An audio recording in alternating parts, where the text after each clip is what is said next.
Hey, it's Rhianna. Welcome back to my channel. Today I'm going to be talking about something that has actually been requested multiple times since I started my YouTube channel, and that is about my first marriage.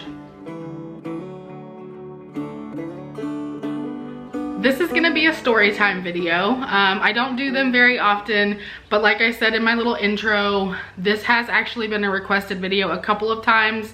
Basically, anytime I do like a relationship or like a Q&A video, this gets brought up, and I haven't really avoided it. It's just not really, I haven't really been sure exactly how to do the video. So I just decided that I'm just gonna sit down and talk about my first marriage.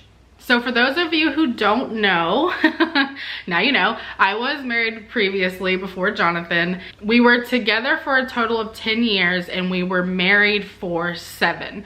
So I'm just gonna try to like start from the very beginning and try to tell everything and not make this video like 30 minutes long.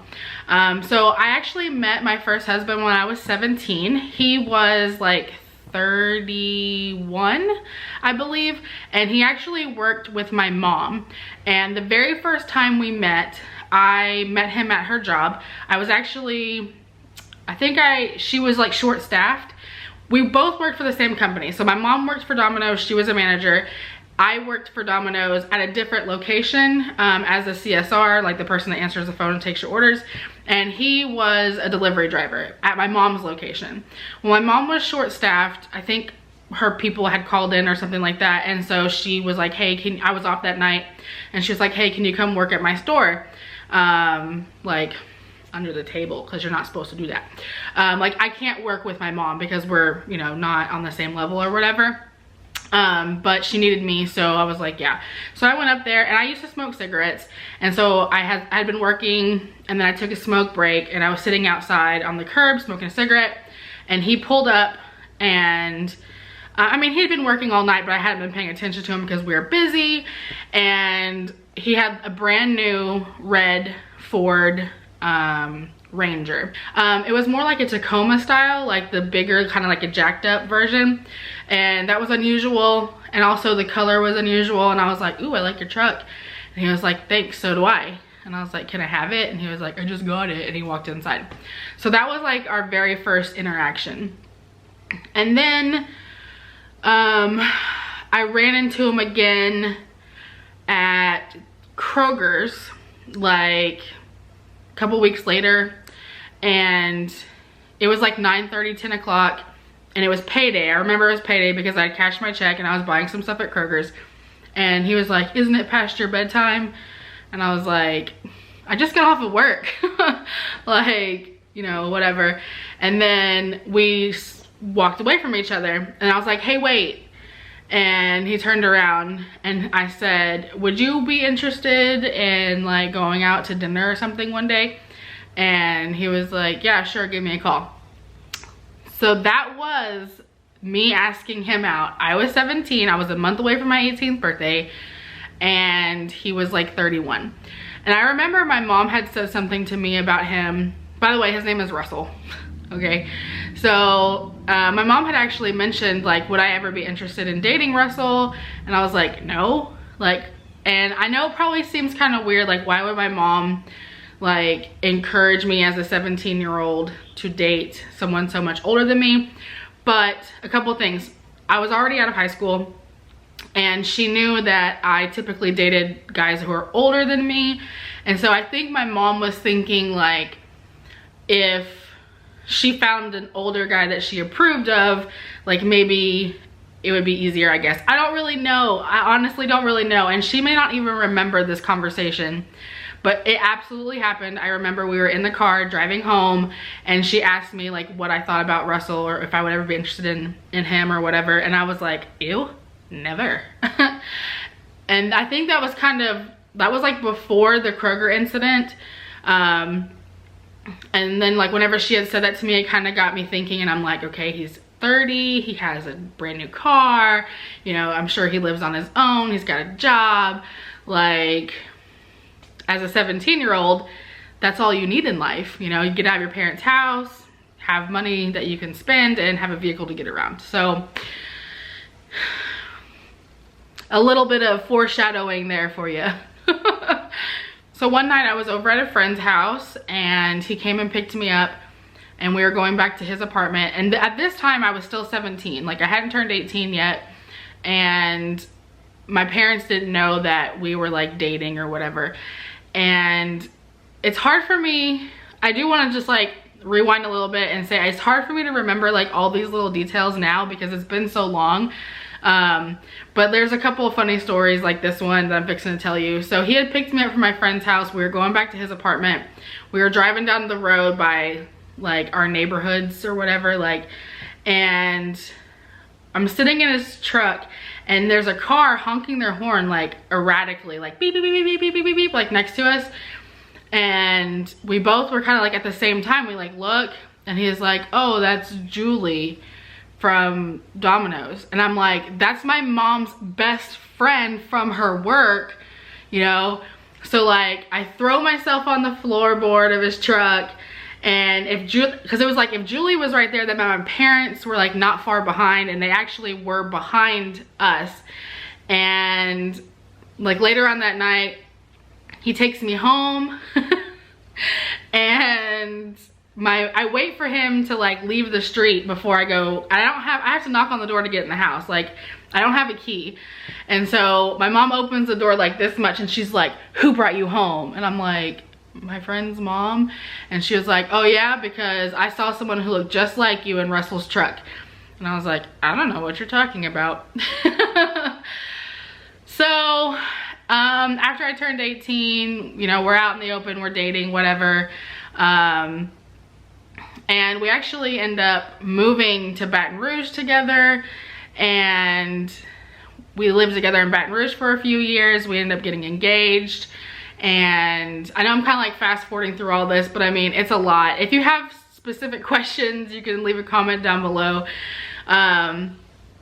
When we moved to Baton Rouge, I actually found out like a couple years later that he thought we were gonna break up. He got a job offer in Baton Rouge and he thought that we were gonna break up and he was gonna move to Baton Rouge.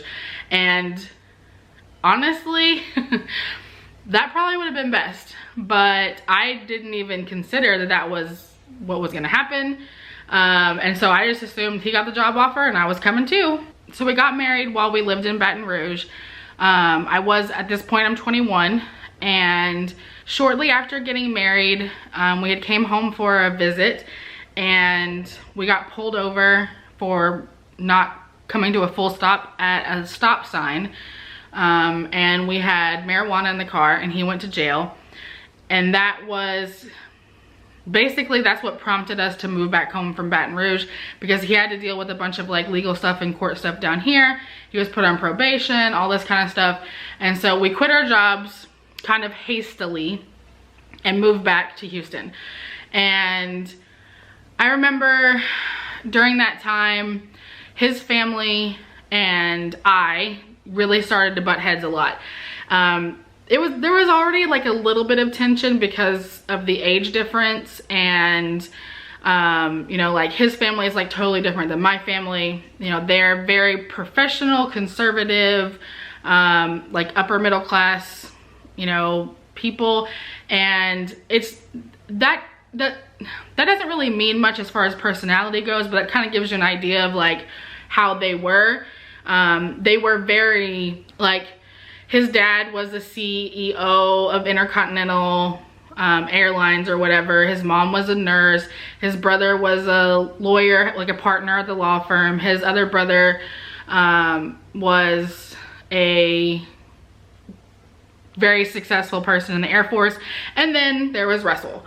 And so, you know, it was just not, every time we went over to his parents' house, it would stress us out. They would lecture us. We would get lectured all the time. Like, we couldn't ever do anything right.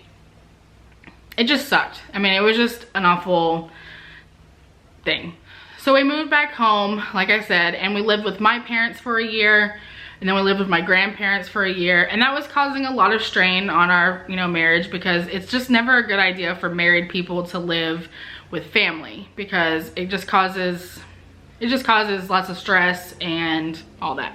Basically, one day I was like, look, we just need to go get an apartment and just make it work, because we're never gonna feel like ready to actually be back on our own financially.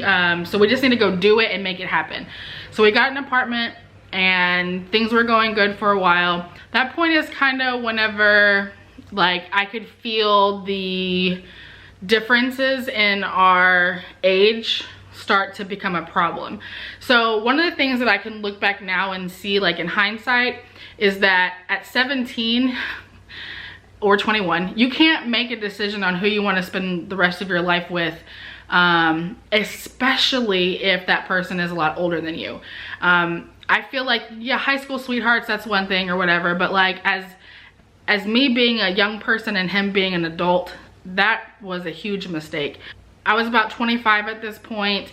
You know, my jobs are getting better, I'm getting promoted, I'm making more money, and he's being fired, like unemployed, fired, unemployed, fired.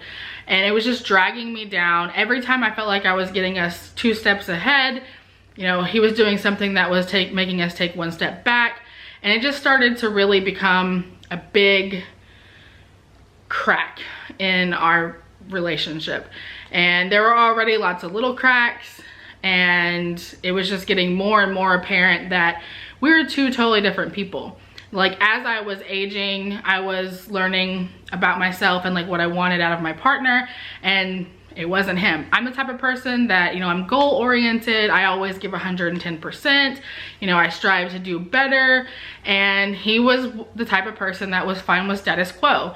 Like the last couple of years of our marriage, he was working in security. He was a security guard.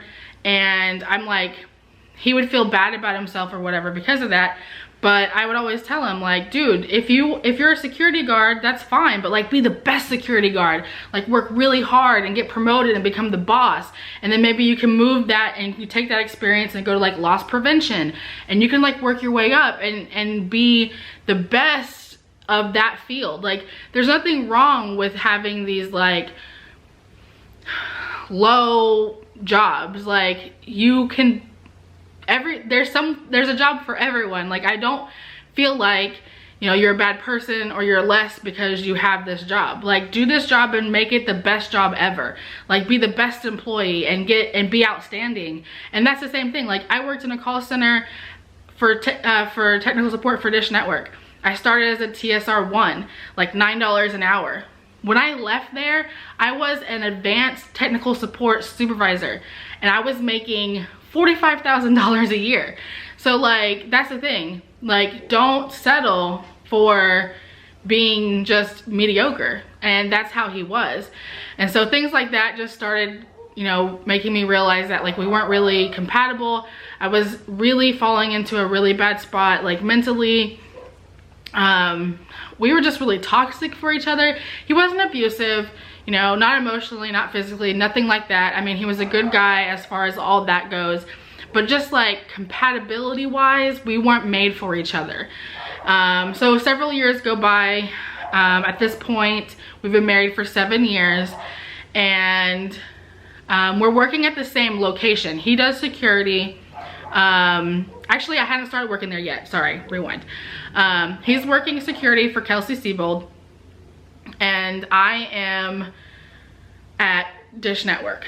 But I'm at the very end. I'm fixing to quit any day now. Like I'm crying every day. Like I don't want to go to work. I'm getting tired of it. And I wake up to go to work, and I have a text message on my phone that is inappropriate. And I knew immediately as soon as I read it that it wasn't meant for me, and it was from my husband. And I knew immediately that he was talking to someone else. And the one thing that I had for our entire relationship, the one thing that I knew, that I was confident in, was that he would never cheat on me, that he would never hurt me like that. And for that betrayal to happen was basically the end.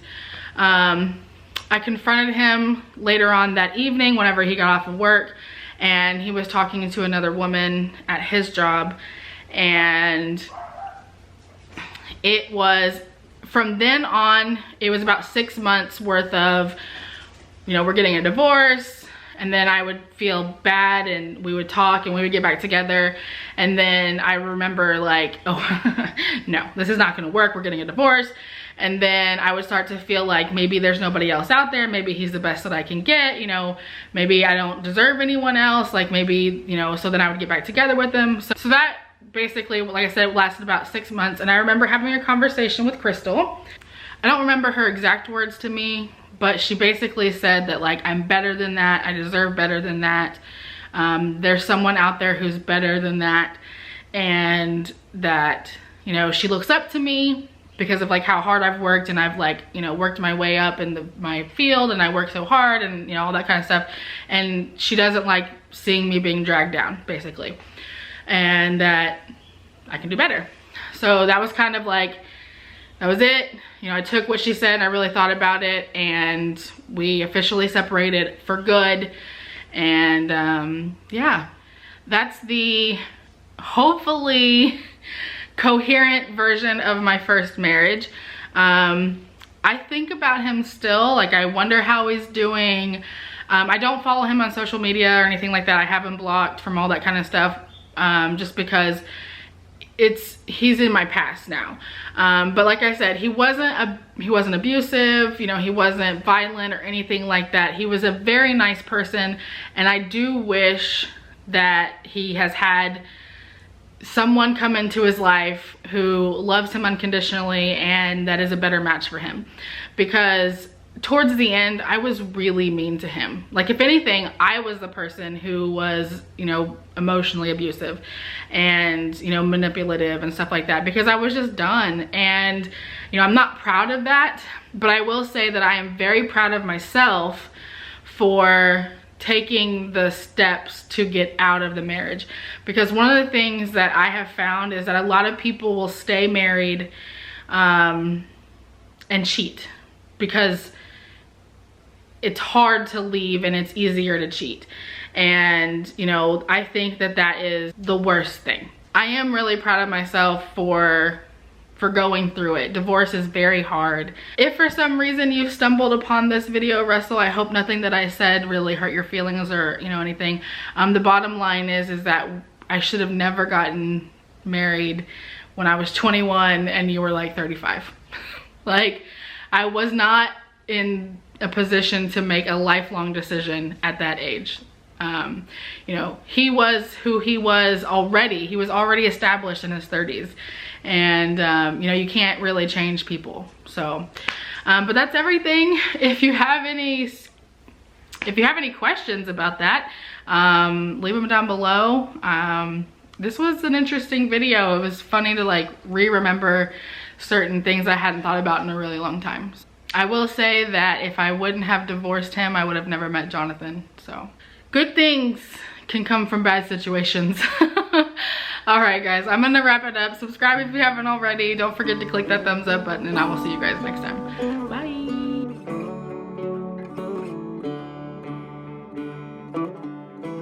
Today I'm gonna be doing my top 5 cold weather keto recipes.